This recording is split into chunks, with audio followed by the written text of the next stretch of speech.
Hello everyone, Gary here from Timeline Astrology.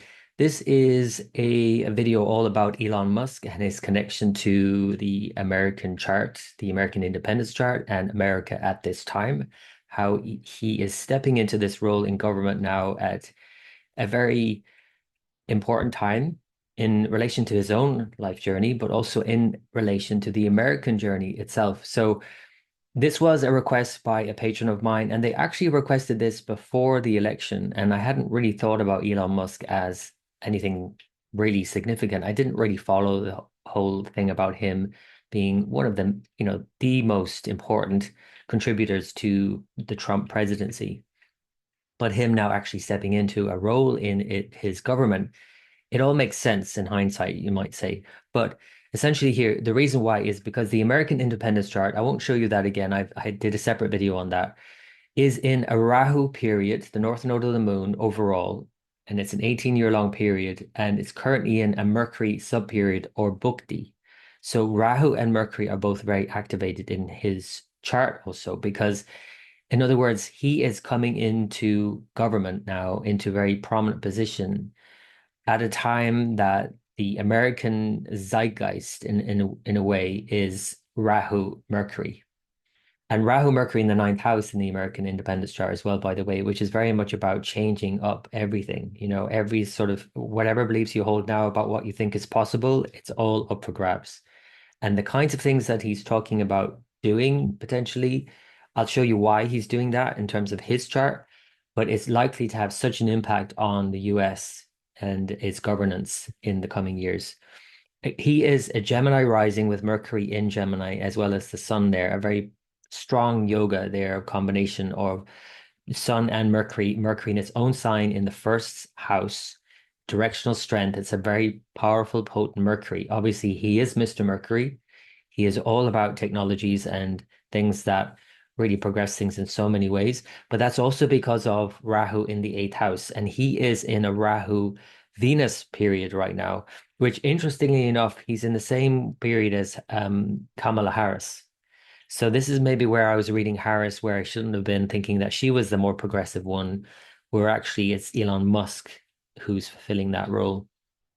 So at any rate, he's got Rahu in the eighth house. Why is that significant?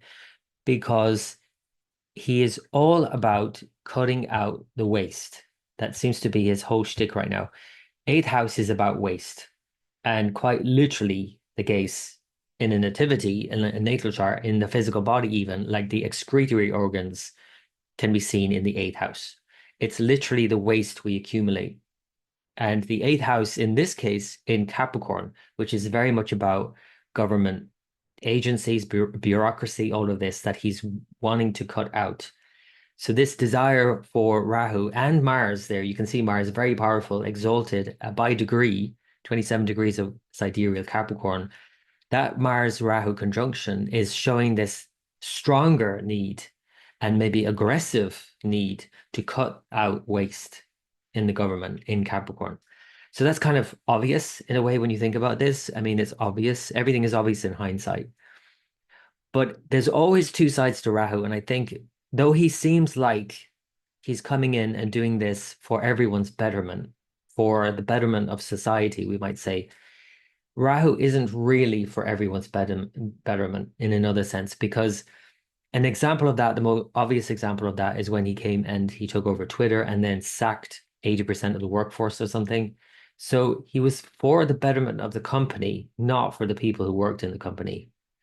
And even though he might say, and he might be all about progress and innovation, he is Mr. Progress, right? But again, the downside of that is not considering the consequences of that decision.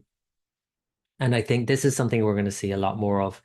Whether he slashes government spending and all of this and all this bureaucracy and then gets rid of some of the debt, because indeed that is a lot about what this is about. It's the sixth Lord Mars with Rahu in the eighth house. So it's all about cutting out debt. Fair enough. That is a legitimate reason, and that's great.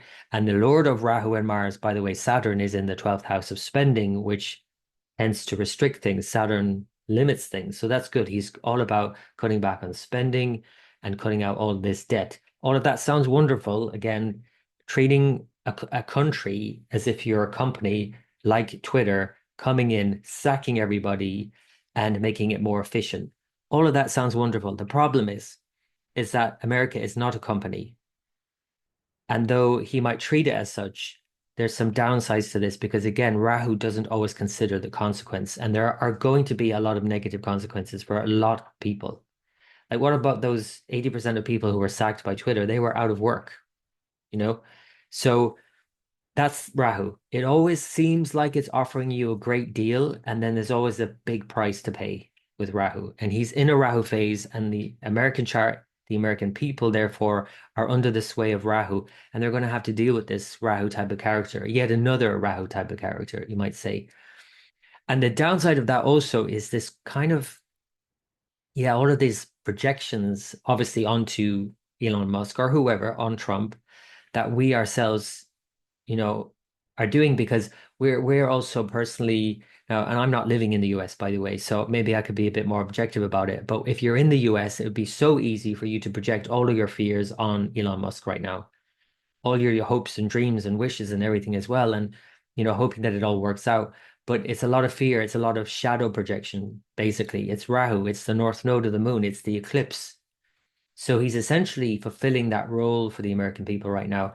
And in the best ways and maybe the worst ways, because Rahu in a way doesn't do anything by halves. It's always like the best thing to happen, the greatest thing ever, like all these companies that he's like, progressing and all these technologies, like especially technologies, which is what Rahu's all about.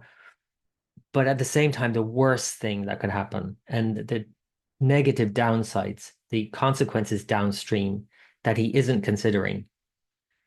Um, so again, it's kind of like a sheep, a wolf in sheep's clothing, where he's just not, he's coming in and pretending to be, for everybody.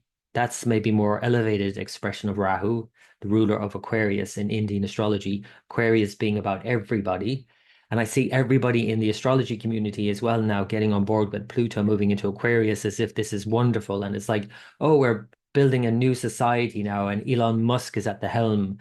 It all looks wonderful, but it just does not consider the other consequences that are quite negative. There are going to be quite a lot of negative consequences, unfortunately, because of what he's doing and what he plans to do. So that's all I want to say about it. I could say a lot more about this chart, as I would any chart, but I don't want to go into it anymore. That's the main point I want to make. If you have questions about any of that, please feel free to ask. Post below. Please, if you have political opinions, keep it astrological. Like you can talk about anything as long as you have an astrology to back it up. That's what this channel is about. It's all about astrology. So please post below. I'd love to hear your thoughts about that if you have any questions. And until next time.